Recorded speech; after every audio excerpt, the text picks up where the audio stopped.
Your online course can meet every single quality standard and still not create a dynamic learning experience.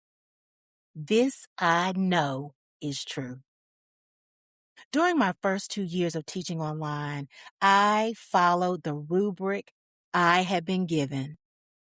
My courses included quizzes, a midterm and final exam, weekly discussion board posts, and meaningful assignments. The necessary pieces were there. On paper, the courses met the criteria for quality. Deep inside, I knew something was missing. This was around 2004 through 2006.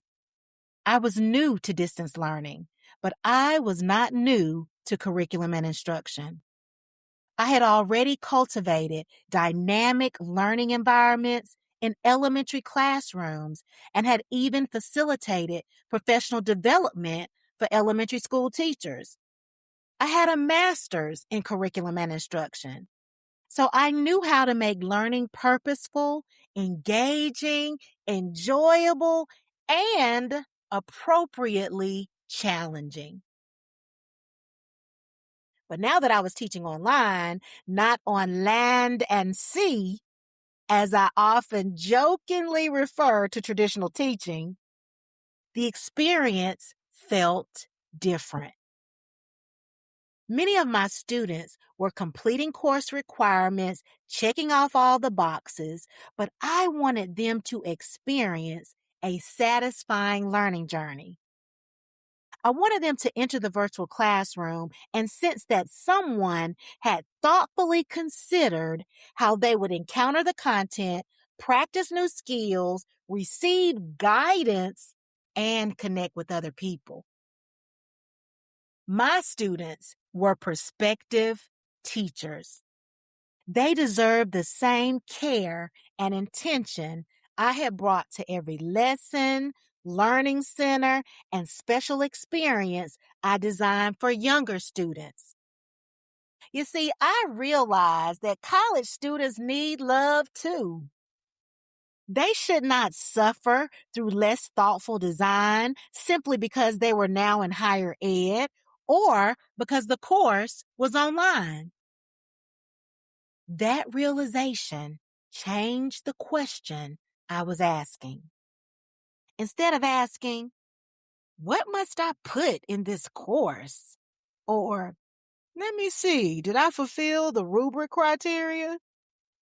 I began asking, how will I facilitate this satisfying learning experience?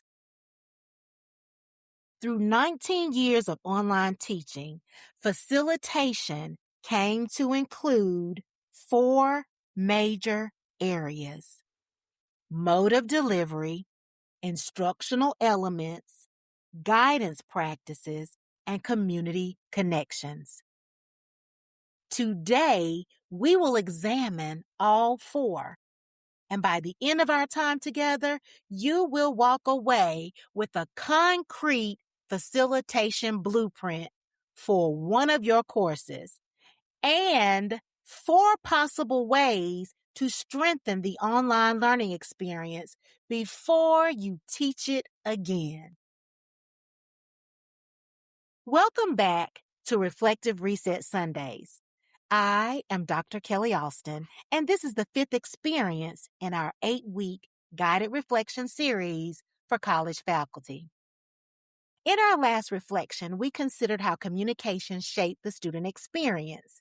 Today, we will put on our facilitator hats and examine whether we did our part to make online learning meaningful. We will also examine how our students experienced the structure, guidance, and connections within one of your online courses. So if you taught one online course, bring it to the hot seat. And if you taught more than one online course, choose one to focus on today. Now, each reflective reset guides us through 5 moments: breathe, notice, reflect, discern, act.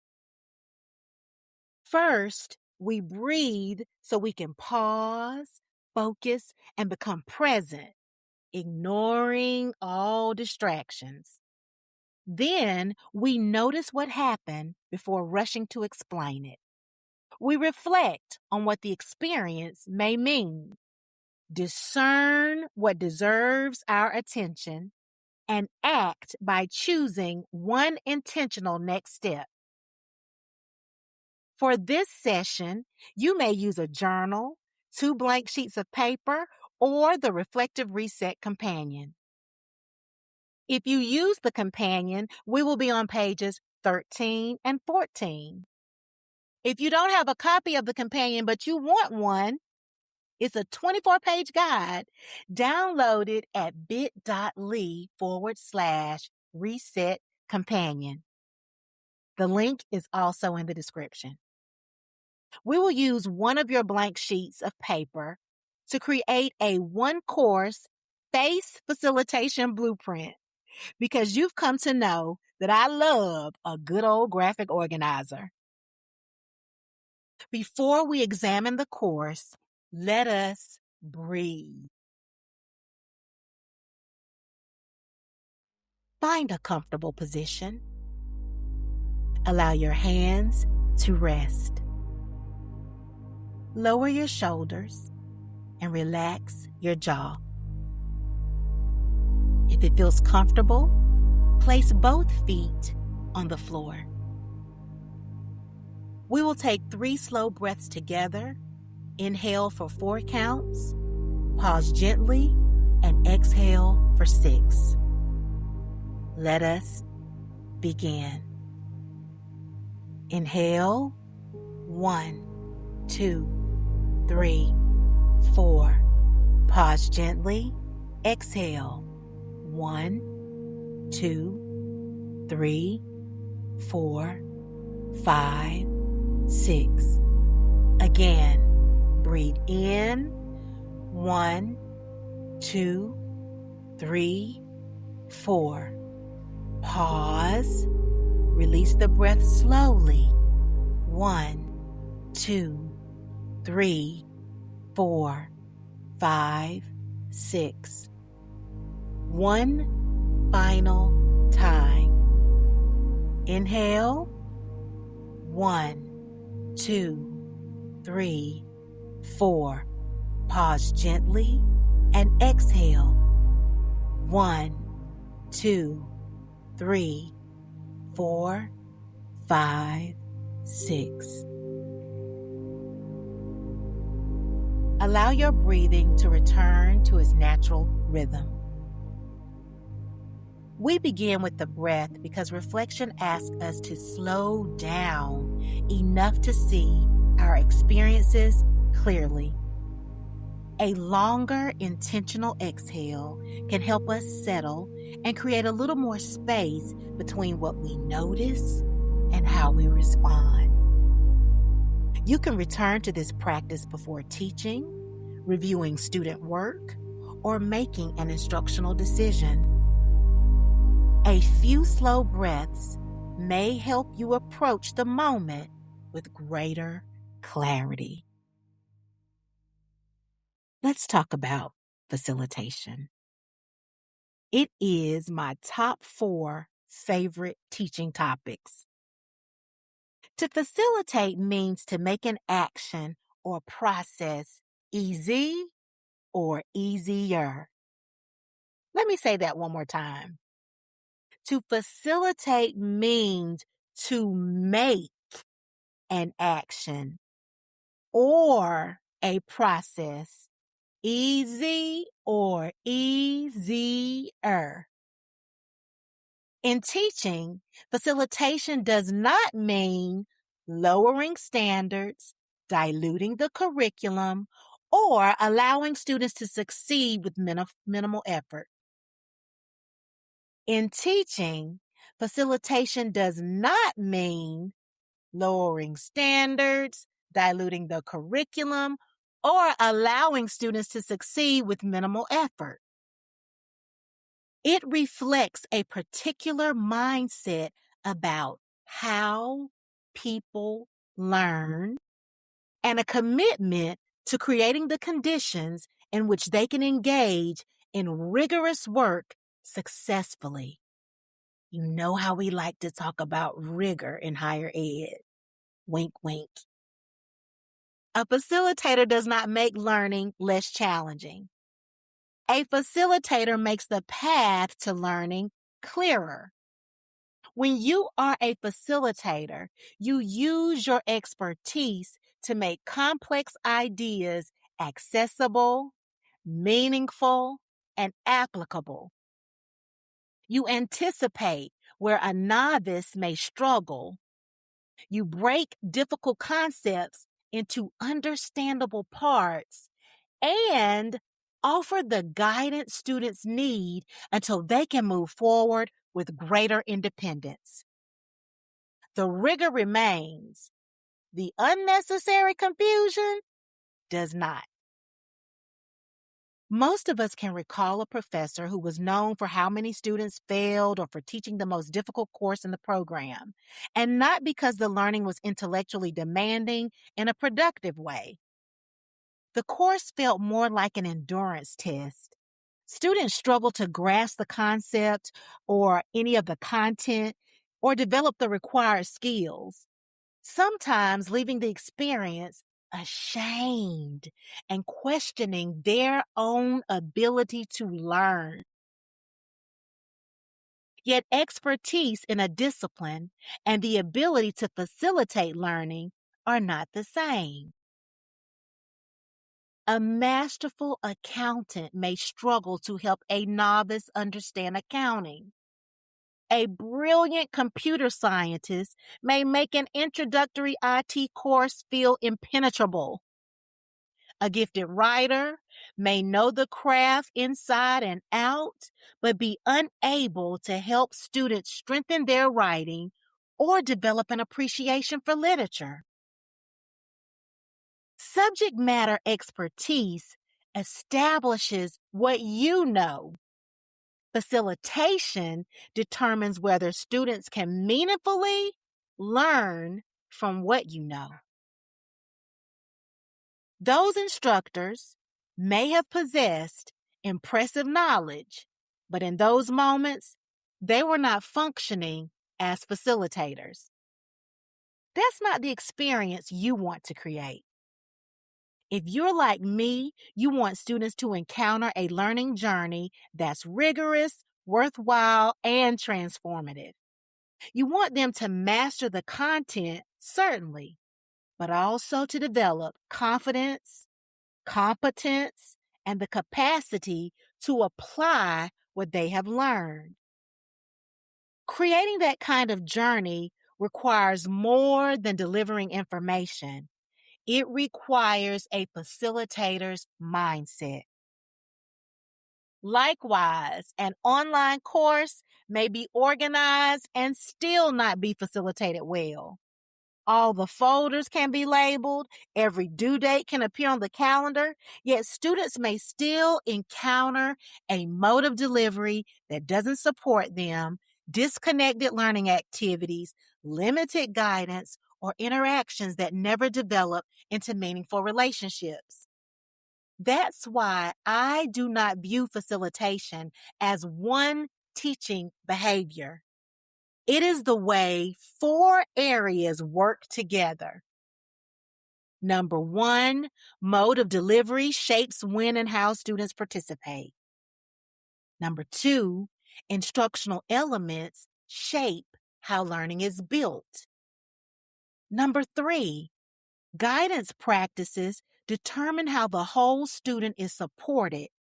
And number 4, community connections influence whether students feel connected to the instructor, the content, and one another. When one area is weak, the course may continue to function, but the learning experience may not flow. Larry Spence once argued that higher education needs professors to become designers of learning experiences. I interpret that challenge as an invitation to expand how we think about college teaching. Our expertise should be evident not only in the content we know, but also in the experience we create around that content. Are you ready to create our graphic organizer for today? Grab a blank sheet of paper and fold it in half, then fold it again so that it creates 4 boxes or sections. Label the upper left section Mode of Delivery. The upper right section, Instructional Elements. In the lower left section, write Guidance Practices. And in the final section, write Community Connections.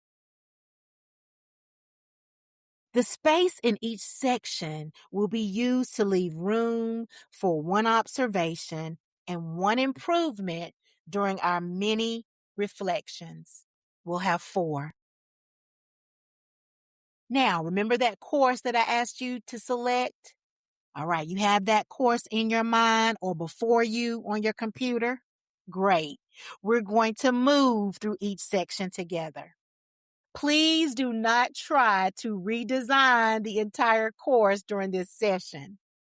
Your inner instructional designer may already be opening 17 browser tabs. Invite that part of you to take a seat for a few minutes. Well, a lot of minutes. For now, notice what happened and capture one meaningful possibility in each area. Now, the first section that we're going to talk about, the first area of facilitation is mode of delivery. And I'm just going to warn you, this section I have a lot to say about, okay? So it might take a few minutes, but stay with me, okay? In a fully online course, the mode of delivery generally refers to asynchronous or synchronous learning. In an asynchronous course, the instructor and students do not meet at the same time. Students have flexibility to engage with the work around employment, caregiving, athletics, military service, and other responsibilities. However, flexibility does not mean the absence of structure. Due dates, participation expectations, and weekly learning sequences still shape the experience.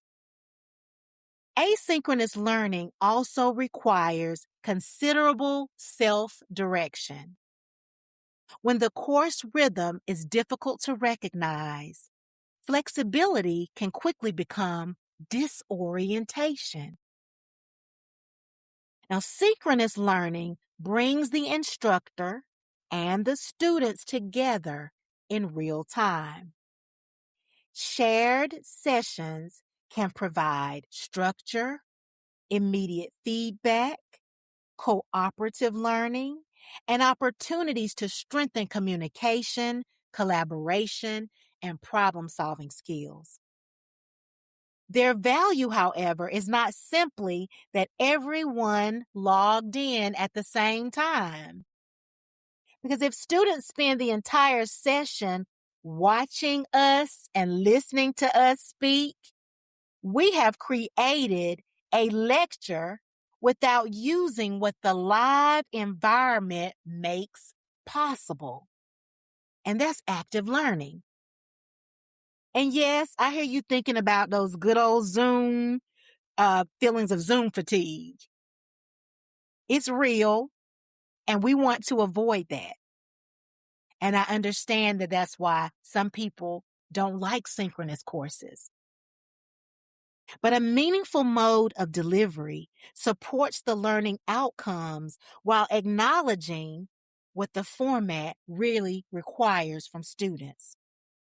Although faculty may not always choose the assigned mode, we can improve how it functions. An asynchronous course may need a clearer weekly rhythm, stronger interaction, or optional real-time support. A synchronous course may benefit from active learning, small group problem solving, and more purposeful use of shared time. Story time. I was blessed to work at an institution where I could choose the mode for my courses. When I taught synchronously, the meeting days and times appeared on the distance education schedule, and students enrolled knowing they were expected to attend just as they would for a face-to-face course. Many of you do not have that freedom. In some institutions, the convenience associated with online learning determines the delivery mode before anyone carefully studies, I said carefully studies, the students being served or the conditions in which they learn best. You have got to know and understand your student population before you determine what mode of delivery works best for them. Yes, I said that. Recently, I spoke with the dean who taught synchronous online courses before becoming an administrator. Now that she can observe courses throughout her college, she is troubled by the limited engagement and lack of active learning in some of the asynchronous courses. Her concern does not mean that converting every course to a synchronous format would solve the problem. It does reveal a need for greater support in making asynchronous learning interactive, relational, and purposeful. I've also seen how evidence can lead to change. A little more story time. After our teacher education program operated asynchronously for 2 years, students were failing at an alarming rate. Our chair shifted the program to a synchronous format, and students began approaching the courses more seriously and with more structure. Eventually, faculty were given the freedom to determine which mode worked best for us and for our students.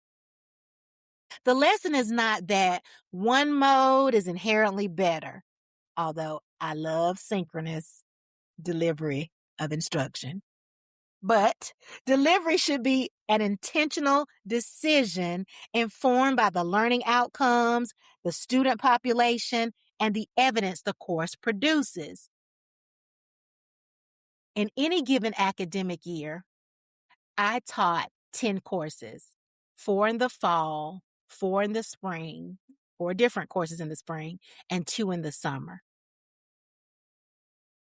Of the 4 courses in the fall, I would design one of those as an asynchronous course, and the other 3 would be synchronous. Normally, the asynchronous course was a lower division course, and the 3 synchronous courses were those who were already admitted into the teacher ed program, or they were those courses right before they were admitted. And I personally believed that the students learned more when they were able to communicate and collaborate with other people and with me. It allowed me to simulate a face-to-face experience where the students could participate in active learning on demand. And so I carried that over to the spring semester as well.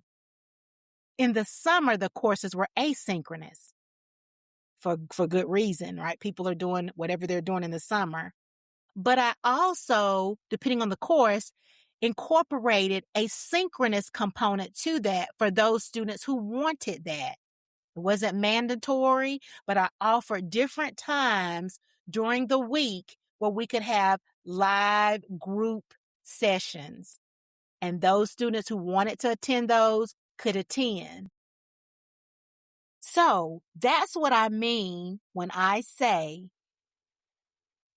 that the mode may be serving your students well when they can participate consistently, access what they need, receive timely guidance, and engage in meaningful discussion, practice, collaboration, and reflection. The course activities fit the format, and students' questions focus more on the content than on where to go or what to do. To evaluate how well your mode is working, look beyond whether the course ran on schedule or the technology function. Consider what students experienced and the behaviors that were revealed.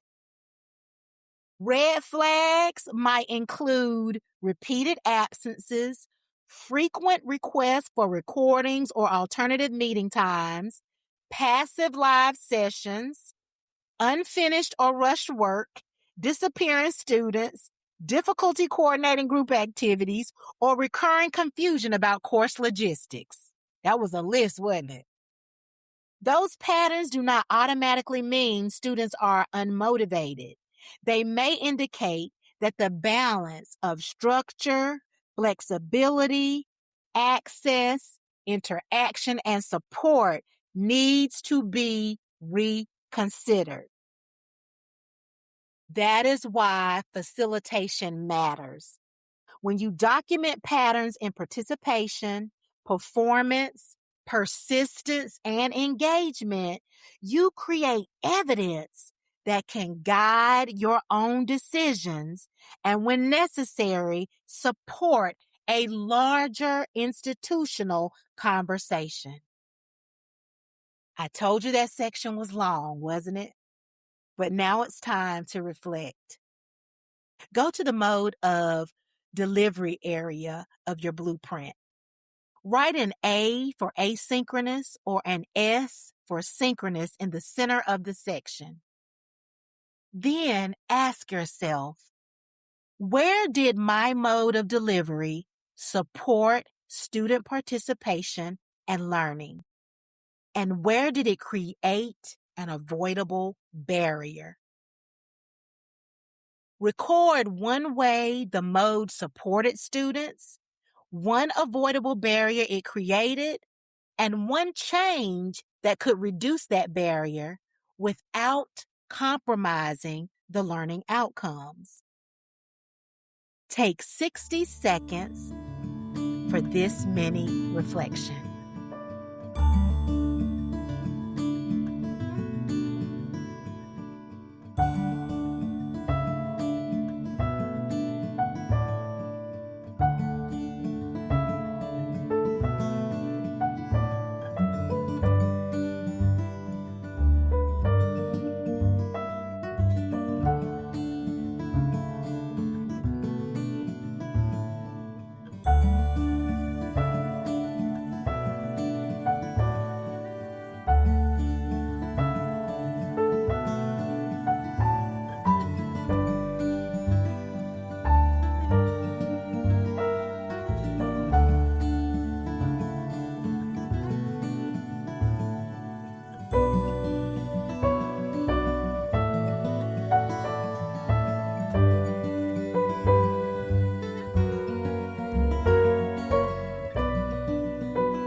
You may not have examined your mode of delivery this closely before, and that is okay.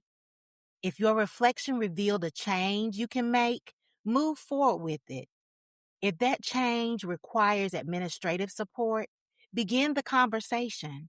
What you notice may become the evidence that leads to a better learning experience. The second area is instructional elements. A module is more than a folder containing readings, videos, and assignments. It should function as a complete learning experience.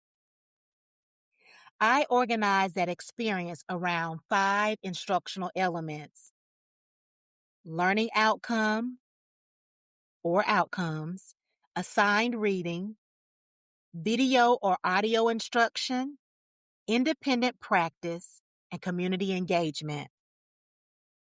First, the learning outcome identifies what students should know or be able to do by the end of the learning experience. Assigned reading, which could be textbook chapters, articles, poetry, blogs, etc., gives them information, ideas, examples, and perspectives to examine. Video or audio instruction, which might be lectures, webinars, podcasts, allows the instructor or another carefully selected expert to teach, demonstrate, clarify, or add meaning.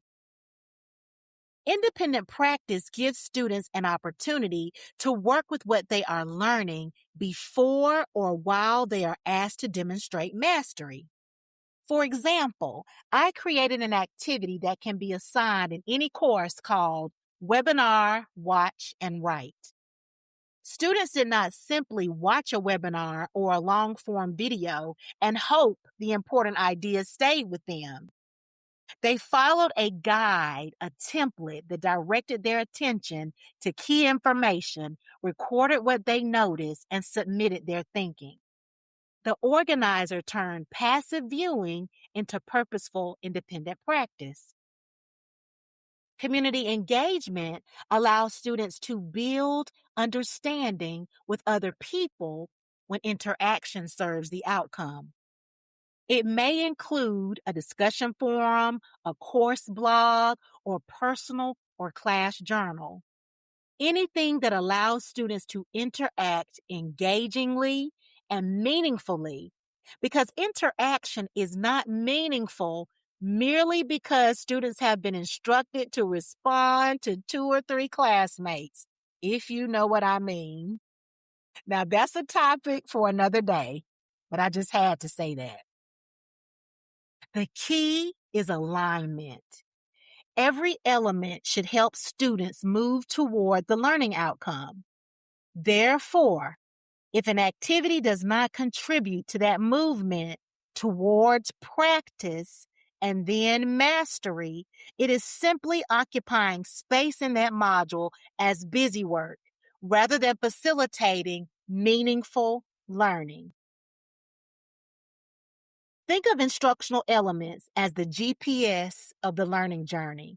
Each element is a required road leading to the destination. Now go to the instructional elements section of your blueprint and choose one course module to review. Along the left side, write LAVIC, LAVIC, vertically, placing one letter on each line. L is for learning outcome, A is for assigned reading, V is for video or audio instruction, I is for independent practice, and C is for community engagement. Review one module and place a check beside each element that is present. Circle the letter for any element that is missing.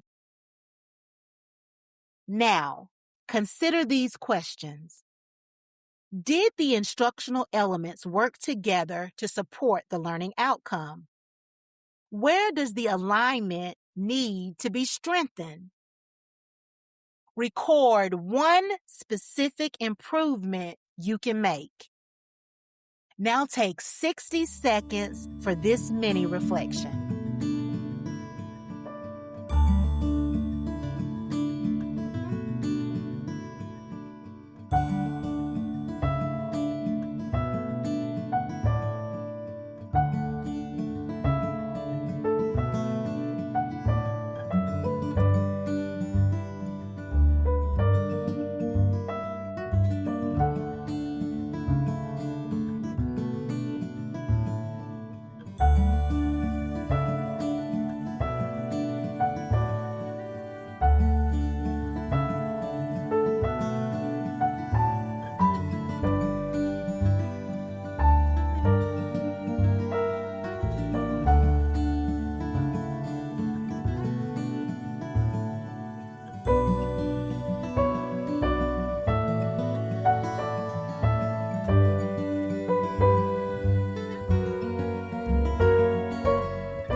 Aligned instructional elements create a purposeful path toward learning, but students may still need support as they move through it.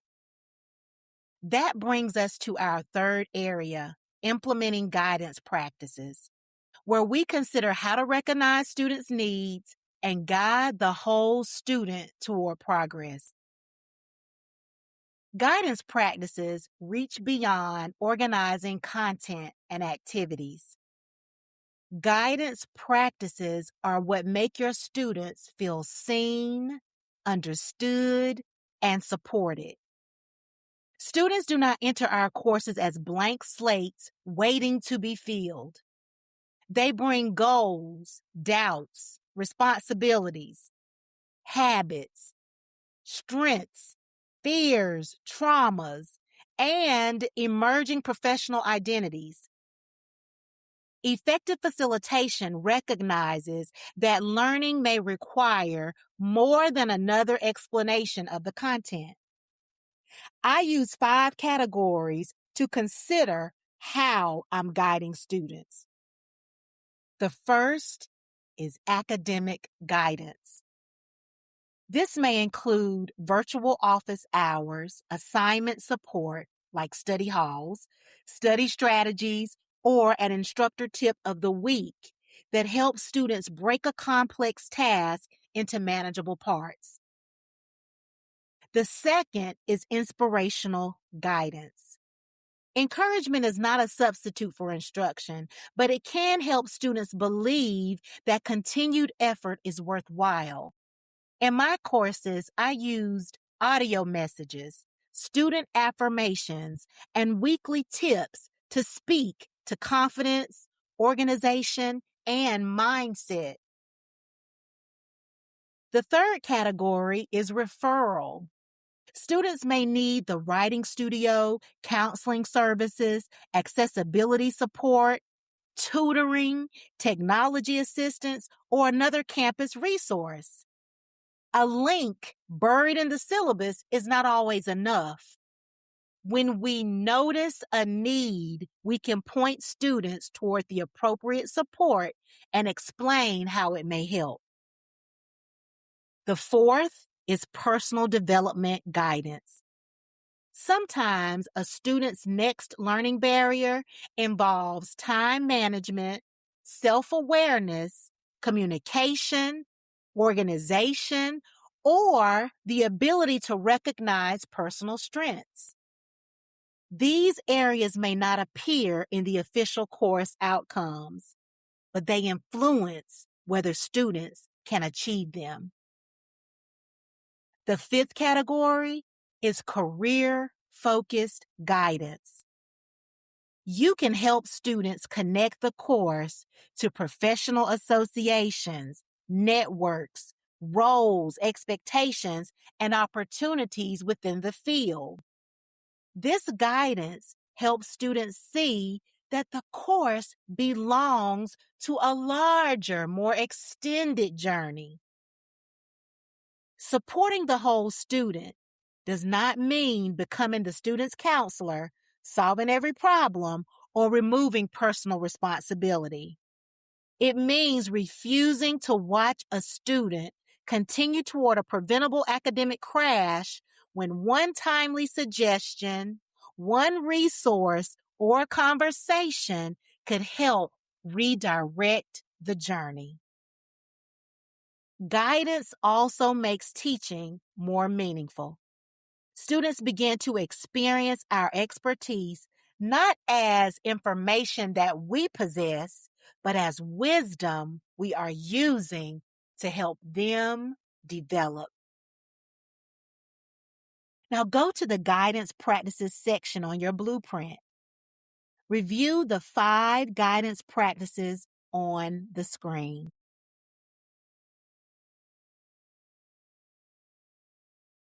For this mini reflection, ask yourself, which form of guidance was most visible in my course, and which kind may have been missing when students needed it?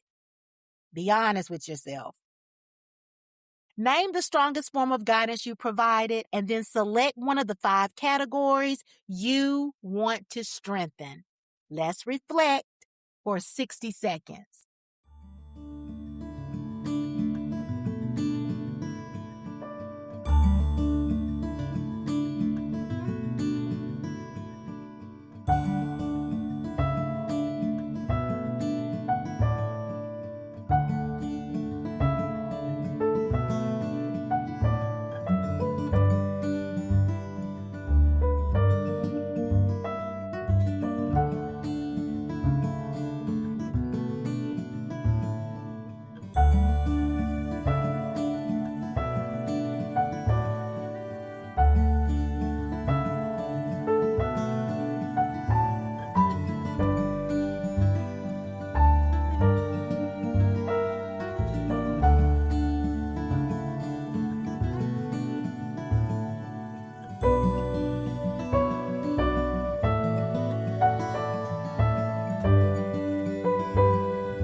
We have made it to the 4th area, which is community connections. Online student satisfaction and persistence are influenced by whether they experience the course as a community or as a collection of individual transactions. Faculty facilitate 3 essential connections: student to instructor, student to content, and student to student. Student to instructor connection begins when students recognize that a real person is paying attention to their learning. No student likes to think that they're teaching themselves. One of the most valuable practices I introduced was offering optional discovery sessions at the beginning of the course. Students could schedule a brief one-on-one conversation with me before the semester gained momentum. During those sessions, I could learn what brought them to the course, what they hoped to accomplish, what responsibilities they were balancing, and what concerns they wanted me to know. They could ask questions, learn how I approach the course, and receive a few suggestions based on what they shared. The sessions were not interrogations, and students were not expected to disclose private information. They were simply invitations to begin the course as 2 human beings rather than as a name on a roster and a professor behind the screen. That early connection helped me understand my students more fully. It also gave them a relationship to return to when they later needed guidance. Student to content connection grows when learners can recognize why the material matters. Students, particularly adult learners, want to understand how a concept connects to the world, their goals, or their future profession. Relevance should not remain hidden inside the professor's mind. We can make it visible through examples, authentic problems, professional context, and explanations of how each activity contributes to developing useful knowledge or skills. The alignment of instructional elements influences this connection. A smooth, meaningful sequence allows students to experience content as something they can use, not simply something they must complete. We don't want them just checking off boxes, y'all. And while we're here, I want to recommend 2 resources that can deepen the way you think about how students encounter and make meaning from course content. The first is How Learning Works, 8 Research-Based Principles for Smart Teaching by LAVIC and colleagues. And the second is Creating Significant Learning Experiences, an Integrated Approach to Designing College Courses by L.D. Fink. Both are excellent companions for this work, and I will link them in the description.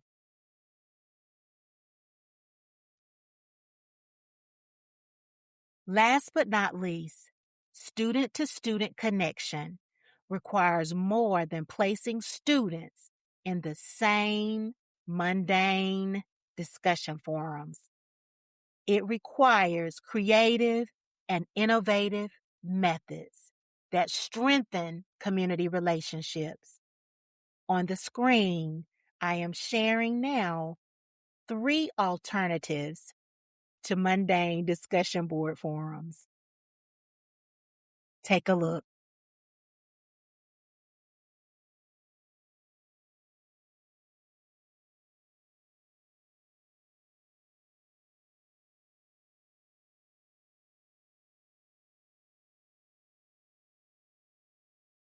You might also consider collaborative mind mapping and problem solving strategies. Take a look at these alternatives as well.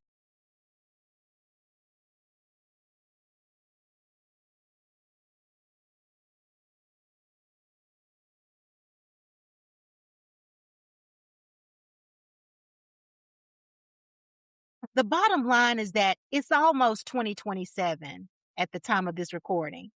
Distance learning is no longer an infant. So it's time to move the student to student connection from I think to we build. Authentic community engagement gives students a reason to need one another's thinking. The prompt, sequence, and expectations should make connection possible rather than merely countable. And by countable, I mean reply to 2 or 3 classmates by Sunday. Go to the community connection section on your blueprint.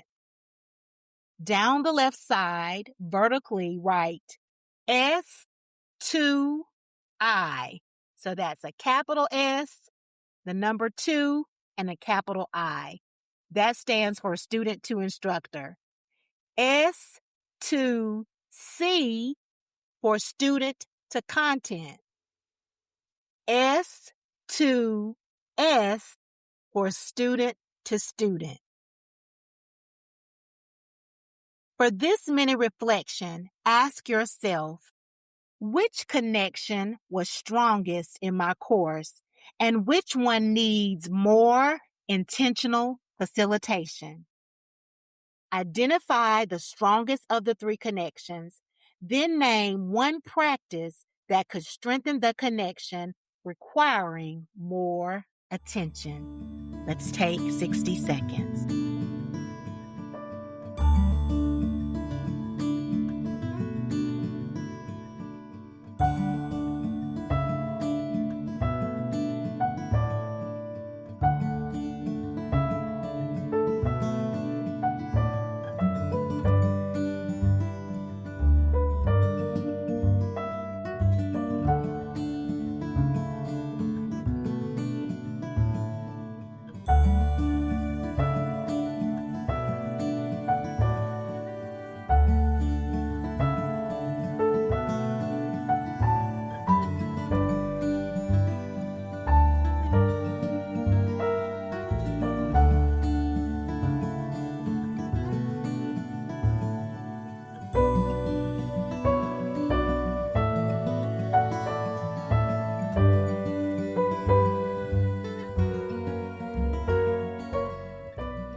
You now have 4 sections in front of you: mode of delivery, instructional elements, guidance practices, and community connections. Look across the blueprint and notice how the areas speak to one another. The mode of delivery influences which instructional elements students can access and how they experience them. Aligned instructional elements strengthen students' connection to the content. Guidance practices often deepen the student to instructor relationship. Community connections can make an online course feel less like a solitary task and more like a purposeful learning experience. Circle the section that was strongest in the course you selected. Give yourself credit for what you facilitated well. Clap, hug yourself, pat yourself on the back, or just smile really big. Congratulations on making it this far and completing this blueprint. I hope that it helps you see your role as a facilitator more completely. If you are still here with me, I am so thrilled because we have made it to our central reflection. Our centering question is, where did learning flow and where did students seem stuck? You will have 5 uninterrupted minutes to reflect on a blank page or in your journal. If you're using the Reflective Reset Companion, turn to page 14. You may respond to every prompt or just focus on the centering question. Use your facilitation blueprint to help you move beyond a general impression of the course. If you are watching the replay, pause the video and extend the reflection for as long as you need. Take one slow breath. Let us reflect.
Welcome back.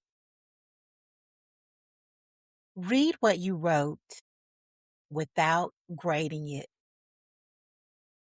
Remember that reflection time is a no judgment zone.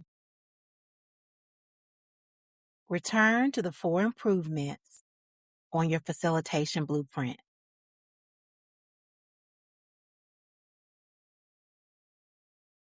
Ask yourself, which change is within my influence and realistic to begin? Your changes may involve realigning one module, implementing a guidance practice, offering beginning of course discovery sessions, or redesigning an activity so that students genuinely need one another's thinking. But you do not have to implement all 4 improvements at once. The blueprint gives you a plan. Discernment helps you choose where to begin. So now let us speak it out loud and write it plainly so that it can be executed. Complete the sentence on page 14 of your companion. One area of my course I want to simplify, clarify, or strengthen is, and fill in the blank. Then identify which section of the blueprint it belongs to.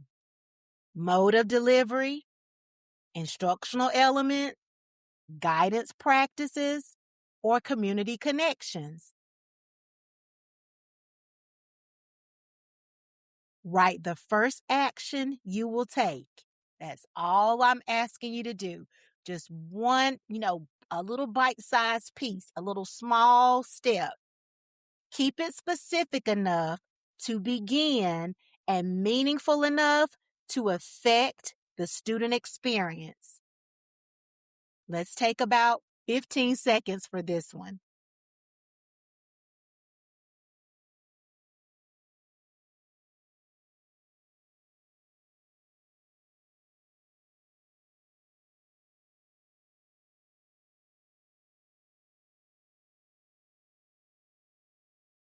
Today, we did a whole lot of reflecting. This reflection offered a window into the facilitate pillar of the FACE method experience. FACE is facilitate, assess, communicate, and empower. Inside that experience, faculty examine these 4 areas more deeply and apply them to design and delivery of their online courses.